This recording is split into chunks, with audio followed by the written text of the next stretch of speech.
होगा आपको, बहुत कम।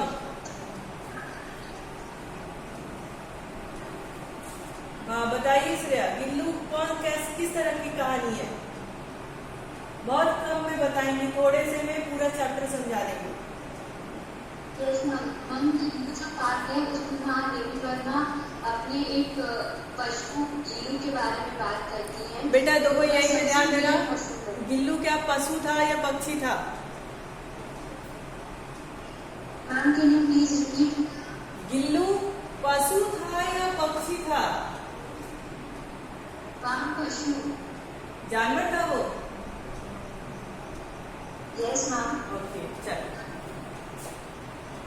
तो मैम वो उसी के बारे में बात करके वो बताती है कि कैसे अगर हमें जानवर के प्रति भी प्रेम करते हैं, तो ऐसा नहीं है कि वो हमें प्रेम नहीं देते, वो भी उतना ही हमें प्रेम देते हैं। और उस 2 साल के छोटे समय में उन्होंने क्या क्या किया गिल्लू के साथ, वो सब उसमें वर्णित है। ठीक, चलिए अब हम ये मतलब यही मेरे पूछने का मतलब यही था कि वो चैप्टर आपको समझ में आया था या नहीं। यानी महादेवी वर्मा जो है वो गिल्लू पाठ की लेखिका थी और उन्होंने अपने इस गिल्लू कहानी के माध्यम से हमें जीव जगत के समस्त प्राणियों की रक्षा करने का भाव, उनसे लगाव रखने के भाव को बताया है। उन्होंने कहा है कि पशु पक्षी हो, मनुष्य हो, सबकी रक्षा करनी चाहिए, सबसे आत्मीयता का भाव होना चाहिए। ठीक है, बस इस पूरे कहानी का सार यही था। अब चलिए हमारा संचयन का सेकंड चैप्टर है स्मृति, जिसके लेखक हैं श्री राम शर्मा। ठीक है, स्मृति का मतलब क्या होता है? कौन बताएगा कि स्मृति शब्द का अर्थ क्या होता है?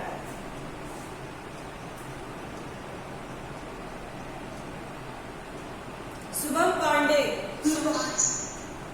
शुभम पांडे। Yes ma'am. हाँ बच्चे ये बताइए कि स्मृति का अर्थ क्या होता है?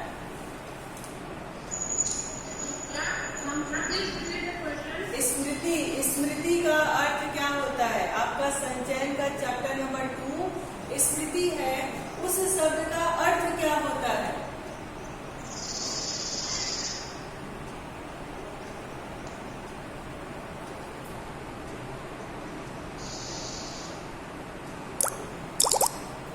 स्मृति का अर्थ नहीं जानते आप? किसको पता है? विशु मौर्य। यादें होती है। क्या है? स्मृति का मतलब होता है यादें। यानी श्री राम शर्मा जी जो इस पाठ के लेखक हैं, वो अपने बचपन की यादों को, है ना, अपनी इस कहानी में उन्होंने हमारे सामने रखा है। ठीक है, तो स्मृति का अर्थ होता है, इसका मतलब होता है यादें। शुभम पांडे आप लीव क्यों कर गए? हाँ बच्चों देखिए, ये हमारे क्लास में 9th में कुल मिलाकर के 100 के पास बच्चे हैं। ठीक है, तीनों सेक्शन को मिला करके, लेकिन इस समय सिर्फ 39 बच्चे अटेंड कर रहे क्लास। ये बहुत ही खराब बात है और आपको अभी नहीं समझ में आ रहा है, लेकिन एग्जाम के टाइम में जब आपकी ऑफलाइन क्लासेस चलेंगी तो आपको समझ में आएगा कि कितनी बड़ी गलती हम लोगों ने की है। आप खुद सोचिए, जिस क्लास में 100 अबव बच्चे स्टूडेंट हो और 40 स्टूडेंट अटेंडेंस हो, तो या तो आप अपने साथ मजाक कर रहे हो या तो टीचर्स के साथ मजाक कर रहे हो, या फिर किसी सब्जेक्ट को इम्पोर्टेंस नहीं दे रहे हो। आपको ऐसा लग रहा है कि हो जाएगा, लेकिन इस भ्रम में आप ना रहें। ठीक है, पेपर आपके ऑफलाइन ही होंगे, जब भी होंगे, तो इस भ्रम में आप न रहें कि हो जाएगा, सब कुछ नहीं होता है ना, आपको पढ़ना पड़ता है। तो आप क्लास अटेंड करिए। हाँ बोलिए बेटा। सब ऑफलाइन होगा। मैम आप सिलेबस बताएंगी? बेटा यूटी का वो हो जाए, आपका डेट निर्धारित हो जाए, तो उसी हिसाब से सिलेबस आपको बता दिया जाएगा।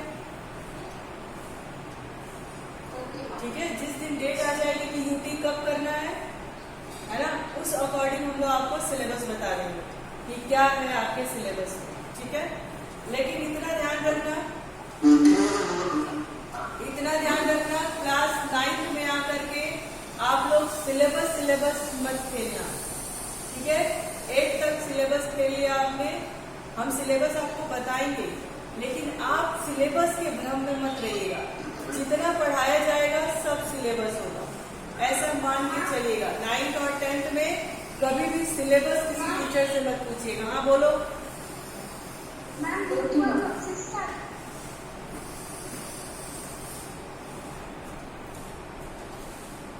हाँ, तो ध्यान दीजिए। स्मृति श्री राम शर्मा द्वारा रचित यह कहानी है। स्मृति यानी यादें, यानी वो अपने बचपन की यादों को इस कहानी के माध्यम से हमारे तक साझा कर रहे हैं। क्या कर रहे हैं कि सन 1908 की बात है।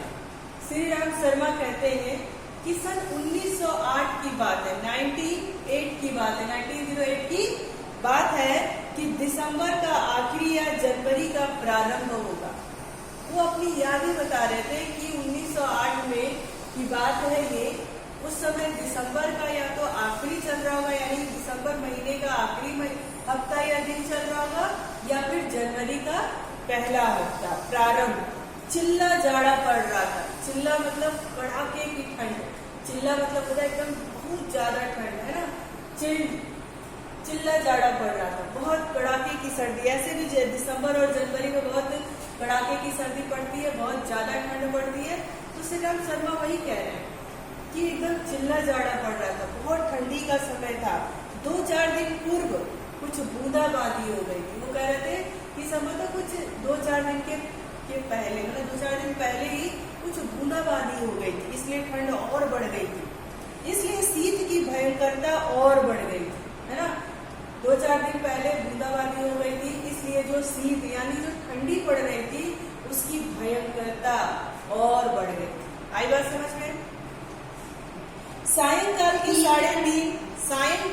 3:30 या 4 बजे होंगे। कह रहे थे सायंकाल यानी शाम के समय 3:30 या 4 बज रहे थे होंगे। कई साथियों के साथ मैं झरबेरी के बेर तोड़कर खा रहा था। झरबेरी का बेर यानी जो सड़क के किनारे आपने छोटी छोटी बेर के पेड़ देखे होंगे, जिसे आप लोग कहते हो जंगली पेड़ कहते हो ना। आपने बहुत देखा, अगर कोई गांव गया होगा तो सड़कों के किनारे एकदम जंगल जैसा, झाड़ जैसा छोटे छोटे बेर के पेड़ होते हैं। तो श्री राम शर्मा कहते हैं कि मैं झरबेरी के पेड़ यानी उसी जंगली पेड़ों से बेर तोड़ करके खा रहा था कि गांव के पास से एक आदमी ने जोर से पुकारा कि तुम्हारे भाई बुला रहे। उन्होंने कहा कि मैं झरबेरी के पेड़ से बेर तोड़ के खा रहा था। तब तक किसी गांव के एक आदमी ने गांव के पास से मुझे आवाज दी कि जाओ तुम्हारे भाई बुला रहे हैं। तो भाई कौन था? उनका बड़ा भाई है ना। तुम्हारे भाई बुला रहे हैं, शीघ्र ही घर लौट आओ, जल्दी से घर तुम आ जाओ। मैं घर को चलने लगा, साथ में छोटा भाई भी था। भाई साहब की मार का डर था, इसलिए सहमत हुआ चलता जा रहा था। यानी कहने का अब यहाँ तक तो ये समझ में आया कि श्री राम शर्मा जो थे वो 3 भाई थे, है ना। श्री राम शर्मा 2nd नंबर के थे और उनके एक बड़े भाई थे और उनका एक छोटा भाई था। तो जो छोटा भाई था वो और श्री राम शर्मा ये दोनों लोग बेर तोड़ के खा रहे थे। तब तक गांव के किसी आदमी ने कहा कि तुम तुरंत घर लौट आओ, तुम्हारे भाई बुला रहे हैं। घर को तो लौटने लगे अपने छोटे भाई के साथ, लेकिन मन में डर था, इसलिए सहमे यानी डरे डरे अपने घर को जा रहे थे। उनको लग रहा था पता नहीं भाई साहब क्यों बुला रहे हैं। भाई बड़े भाई तो ऐसे ही होते हैं ना, क्यों बुला रहे हैं, ऐसा ना हो कोई मार वार पड़े, कोई मैंने कोई गलती कर दी और मुझे पता ही नहीं चला हो। अच्छा, इसमें से कौन कौन ऐसा है जो अपने बड़े भाई से डरता है, या फिर बड़ा भाई है जो वो डराता है? डरते हो तुम? अच्छा, तुम मुझसे डरता है ना। तो श्री राम शर्मा भी अपने बड़े भाई से क्या कर रहे थे? डर रहे थे। अपना वीडियो जरा ऑन करो, सब लोग देख के पढ़ाने में अच्छा लगेगा। वीडियो मोड ऑन करिए। भाई ये प्रियांशु राज इतना साकार क्यों करना पड़ा है ना। तो बड़े भाई क्या कर रहे थे? डर रहे थे। अपने बड़े जो श्री राम शर्मा थे वो अपने बड़े भाई से डर रहे थे। अभी इन्होंने बुला तो लिया, ऐसा ना हो कि वो क्या करे, मुझे मारे और पीटे। ठीक, अब इसी डर से यही उधेड़ बुन लिए, यही सोचते सोचते वो चले जा रहे थे, है ना, कि अब बुला तो लिया इन्होंने, ऐसा ना हो कि कोई गलती मैंने कर दी और मुझे समझ ही ना आया हो और ये क्या करे, मुझे मारने लगे। समझ में नहीं आता कि कौन सा कसूर बन पड़ा। जब वो घर जा रहे थे तो यही मन में उधेड़ बुन चल रहा था उनके कि पता नहीं कौन सी गलती मैंने, कसूर यानी गलती, कौन सी गलती मैंने कर दी है, अब ये मुझे मारे ना, यही सोचते सोचते डरते डरते घर में घुस गए। आशंका थी कि बेर खाने के अपराध में ही तो न पैसी हो गई।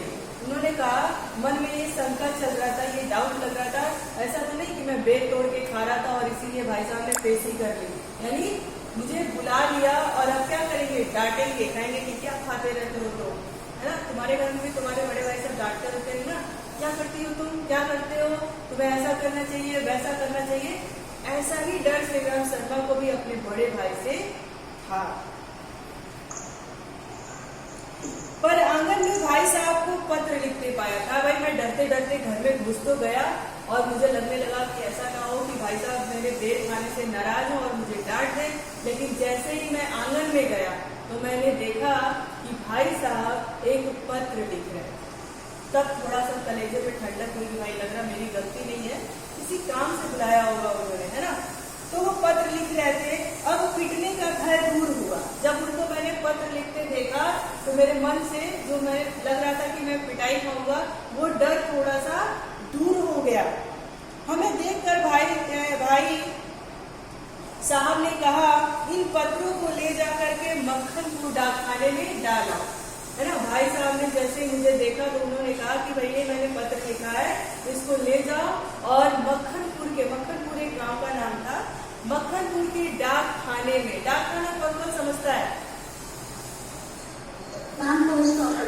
पोस्ट ऑफिस में इस चिट्ठी को छोड़ाओ। अच्छा ये बताओ, अब की बात रहती तो क्या करते, पोस्ट ऑफिस में चिट्ठी डालने जाते या फिर भाई साहब को एडवाइस करते कि भाई साहब क्यों भेज रहे हो मुझे, एक मेल कर दो, है ना। चलिए, तो देखो अब पहले के समय में और अब के समय में कितना अंतर हो गया। तेजी से जाना जिससे शाम की डाक की चिट्ठियां निकल न जाए, ये बड़ी जरूरी है। तो श्रीराम जो लेखक है उनके बड़े भाई ने कहा कि ये चिट्ठी लीजिए, मक्खनपुर के डाकखाने में डाल आइए और तेजी से जाना था जल्दी से जाना, ताकि शाम की जो चिट्ठियां है वो कहीं निकल ना जाए। अगर शाम की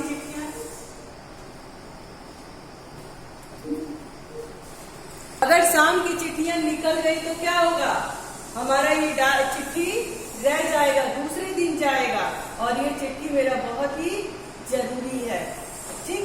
अब देखो, जाड़े के दिन थे ही, 30 पर हवा के प्रकोप से कपकपी लग रही थी। 30 यानी हवा इतनी तेज चल रही थी कि उससे हमको कपकपी भी लग रही थी।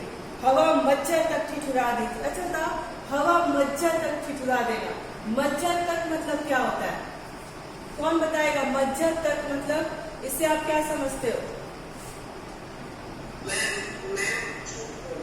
एकदम अंदर तक ठिठुरा देना, है ना। कहते हो ना, कभी कभी जब ठंडी बहुत बढ़ जाती है तो आप कहते हो ना, इतनी ठंड लग रही है, पूरी हड्डियां कड़कड़ा देना। तो हड्डी आपके शरीर के ऊपर है, इस चमड़े के ऊपर है या अंदर है?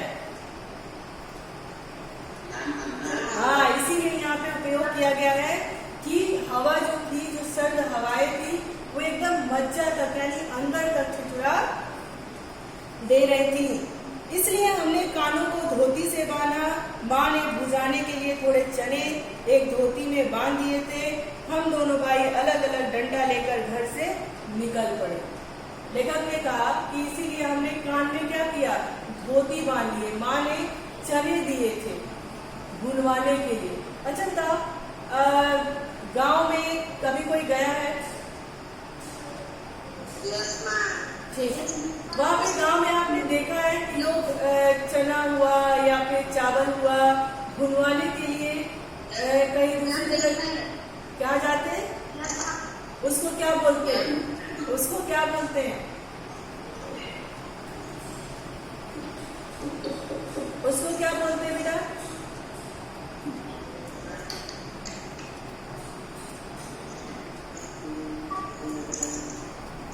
गुड़सार। क्या बोलते हैं? गांव में पूछेगा, आप अपनी दादी वादी से पूछेगा, मम्मी से पूछेगा कि उसको क्या बोलते हैं ना। तो उनको भी माँ ने क्या दिया था, उनकी माँ ने थोड़े चने दिए थे कि ले जा करके उसको बाहर से भुजवा देना, है ना। तो जिस धोती में बांध के दिए थे उस धोती को उन्होंने कान में बांध लिया ताकि थोड़ी सी ठंडी कम लगे, और एक अपना डंडा था ले करके वो दोनों भाई अलग अलग डंडा लेकर के निकल पड़े। वो डंडा जानते हो क्यों लेकर के निकले? ताकि रास्ते में कोई मिले, इंसान ने अगर जानवर मिले, कीड़े मकोड़े मिले तो मैं उसको मारता हुआ आगे बढ़ जाऊं, ठीक है। उस समय उस बबूल के डंडे, अब वो जो डंडा था वो बबूल का डंडा था। बबूल का पेड़ किसी ने देखा है? हाँ, बबूल के पेड़ की खासियत क्या होती है? उसके डंडे कैसे होते हैं? कांटेदार। और उसके जो बबूल के डंडे में जो कांटे होते हैं बहुत बड़े बड़े बड़े सख्त कांटे होते हैं, वो जल्दी टूटते नहीं। अगर किसी को लग गई तो समझो लग गई, है ना। अच्छा, बबूल के फूल कैसे, किस कलर के मिलते हैं? हाँ, किस रंग के होते हैं? येलो कलर के होते हैं। येलो कलर के गोल गोल होते हैं, और जो बबूल का डंडा होता है उसके जो कांटे होते हैं बहुत बड़े बड़े होते हैं, सख्त होते हैं। मतलब उन समय के लोगों के लिए उनके जो बबूल के डंडे होते थे वो एक तरह से तलवार का काम करता था।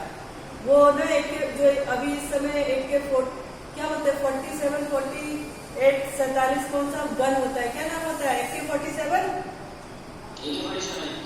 हाँ, तो पहले के लोगों के लिए उनका वो बबूल के कांटे वाला जो डंडा होता था वही AK-47 होता था, है ना। बड़ा ही उसके कांटे बड़े खतरनाक होते थे। तो देखिए कह रहा है कि निकल पड़े। उस समय उस बबूल के डंडे में से जितना मोह था उतना इस उम्र में राइफल से भी नहीं है। लेखक कह रहा है कि उस समय उस बबूल के डंडे से जितना मोह था, मोह यानी प्यार था, उतना आज के राइफल से भी नहीं होगा। मेरा डंडा अनेक सांपों के लिए नारायण वाहन हो चुका था। नारायण वाहन का क्या मतलब है? मृत्यु नहीं, नारायण वाहन मृत्यु नहीं है। हाँ, मतलब ये कह सकते हैं कि उनका वाहन हो चुका था।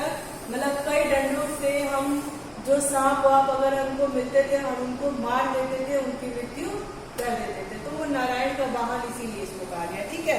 वाहन हो चुका था। मक्खनपुर की स्कूल में गांव के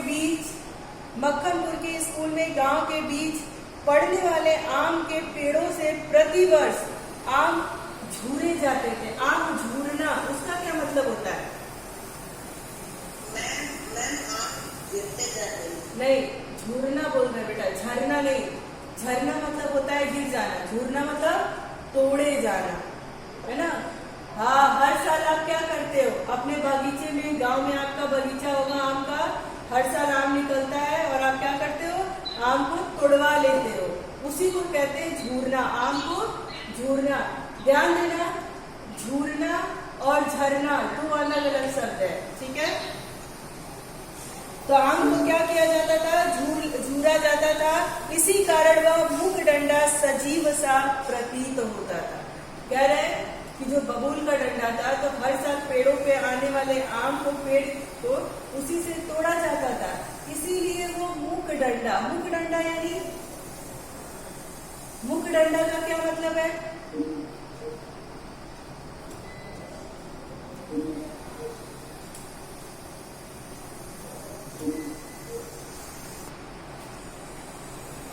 मुख मतलब क्या होता है? मुख मतलब क्या होता है? मुख बधिर सुना है? गूंगा। वो डंडा क्या था? डंडा बोल सकता था क्या उनका? जो बबूल का डंडा था वो बोलता था? नहीं बोलता था, इसीलिए उसको बोला गया है मुख डंडा। तो वही वो कह रहे थे कि उस समय वो जो मुख डंडा था यानी निर्जीव सा एक जो डंडा था जिसमें किसी तरह के जीव नहीं था, वो बोल नहीं सकता था, फिर भी वो इतना काम करता था कि वो सजीव सा लगता था। ऐसा लगता था कि उसके अंदर भी जीव है, ऐसा प्रतीत होता था, है ना। कभी भी डंडा सजीव नहीं होता, लकड़ी, सूखी लकड़ी कभी भी सजीव नहीं होती है, पर लेखक ने अपने भाव बताए हैं इसमें। प्रसन्न वदन, हम दोनों मक्खनपुर की ओर तेजी से बढ़ने लगे। प्रसन्न वदन का क्या मतलब होता है? यानी खुश होकर के, है ना, खुशी के साथ हम दोनों भाई मक्खनपुर के लिए तेजी से बढ़ने लगे। चिट्ठियों को मैंने टोपी में रख लिया क्योंकि कुर्ते में जेब नहीं थी। भाई ने उनको क्यों भेजा था मक्खनपुर? चिट्ठियां डालने के लिए भेजा था, तो उन्होंने अपनी टोपी के अंदर उस चिट्ठी को रख लिया क्योंकि उनके शर्ट के में कोई जेब नहीं थी, है ना। हम दोनों उछलते कूदते एक ही सांस में गांव से 4 फलांग दूर, 4 फलांग, फलांग का क्या मतलब होता है? हाँ, फलांग मतलब होता है, लेकिन इसका मतलब क्या है? 4 फलांग, यानी 4 कदम 4 कोस दूर, है ना। दूर उस कुएं के पास आ गए जिसमें एक अति भयंकर काला सांप पड़ा हुआ था। लेखक कहते हैं कि हम तेजी से मक्खनपुर की ओर चले। कुछ ही समय में 4 फलांग दूर, यानी 4 कदम कह लो, 4 किलोमीटर कह लो, 400 कोस कह लो, कुछ भी कह लो, है ना। उस कुएं के पास आ गए। एक कुआं भी था उस गांव के बीच में, बहुत पुराना कुआं था, जिस कुएं में एक सांप रहता था, बड़ा ही पुराना सांप और भयंकर सांप रहता था। तो लेखक कहता है कि 4 फलांग उस कुएं के पास आ गए जिस कुएं में एक बड़ा ही खतरनाक सांप रहता था। कुआं कच्चा था, यानी मिट्टी का कुआं था, वो सीमेंटेड नहीं था, ईंट से नहीं जोड़ा गया था ना, ऐसे ही गड्ढे जैसा था और 24 हाथ गहरा था, है ना। 24 हाथ गहरा, यानी ये क्या है? फीट है। तो 24 फीट वो कुआं क्या था? गहरा था। और उसमें न पानी था, न जाने सांप कैसे गिर गया। लेखक कहता है कि मिट्टी का कुआं था और 24 फीट गहरा था, उसमें पानी भी नहीं था, पता नहीं वो सांप कैसे उस कुएं में चला गया, गिर गया। कारण कुछ भी हो, फिर लेखक कहता है उसका कारण कुछ भी हो, हमारा उसके कुएं में होने का ज्ञान केवल 2 महीने का था। लेखक कहते हैं कि कारण कुछ भी हो, लेकिन वो सांप उस कुएं में है, ऐसा मैंने सिर्फ 2 महीने से मैं जानता हूँ। मैं बहुत पहले से नहीं जानता, वो सांप उस कुएं में है, इस तरह की बात मैं सिर्फ 2 महीने से जानता हूँ।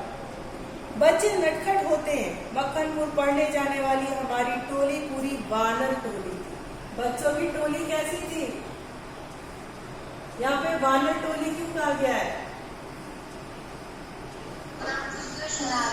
शरारती थे, बंदरों की तरह उछल कूद शैतानियां करते हुए उस कुएं से होकर के स्कूल को जाते थे। तो लेखक कहते थे कि उस समय जो सारे बच्चे थे, जो यानी हमारा जो ग्रुप था, ये टोली अर्थात ग्रुप समूह था, वो एकदम बंदरों की तरह था, बानर टोली था।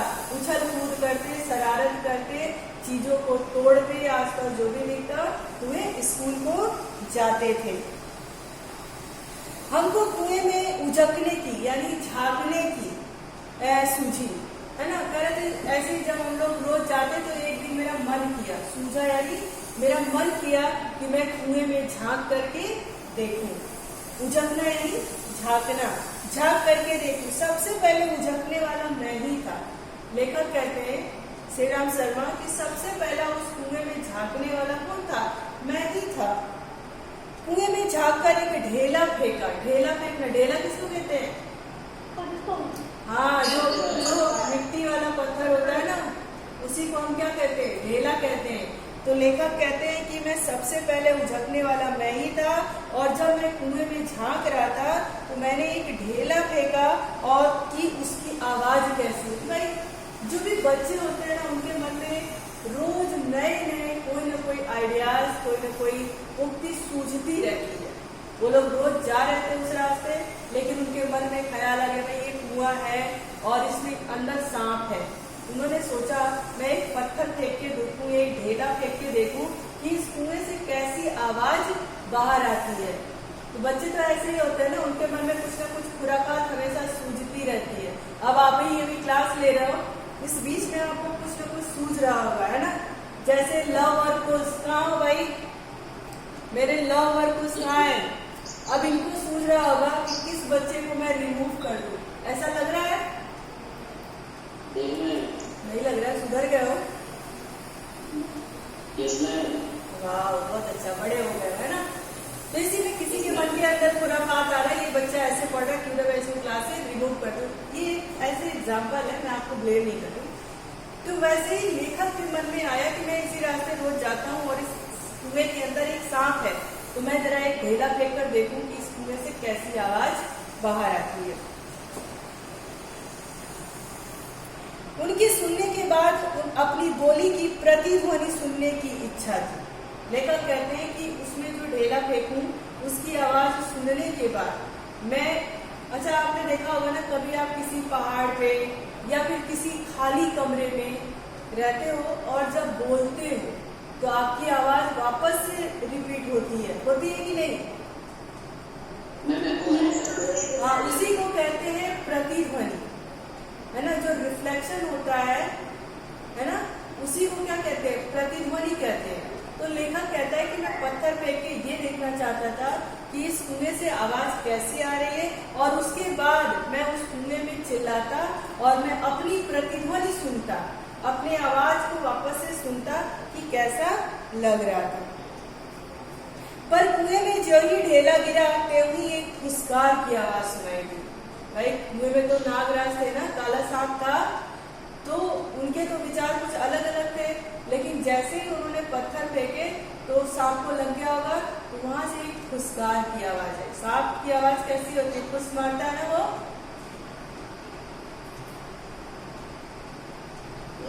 हाँ, तो उसमें लेखक ने कहा कि जैसे ही मैंने ढेला फेंका तो वहां पे कुछ दूसरी आवाज नहीं, सांप के फुसकाने की आवाज सुनाई पड़ी।